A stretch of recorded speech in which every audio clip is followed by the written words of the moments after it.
Kia ora, here's question 3E from last year's school algebra exam.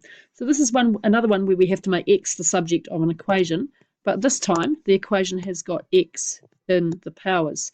So to deal with that, we're going to take logs of both sides, and then we'll apply our log rules. So on the left-hand side, we've got log of this, and on the right-hand side, taking logs gives me this.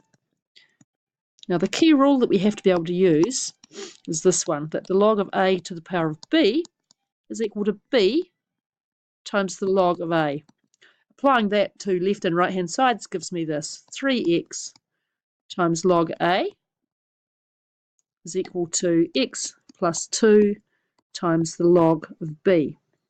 Now log of a and log of b are just constants. I'm going to expand out this side so that I can start to collect up like terms. My goal is to get anything with an x in it onto one side. So we'll leave the left-hand side here.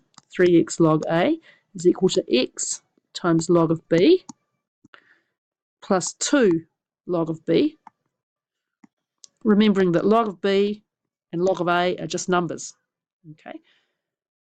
Now, collecting up everything with an x on the left-hand side gives me this.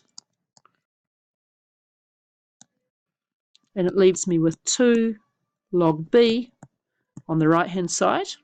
I'm going to take out a common factor now of x.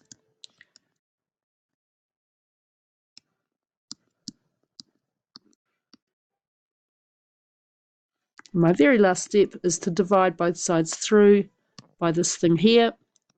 So my final answer is x is equal to 2 log b over 3 log a minus log b.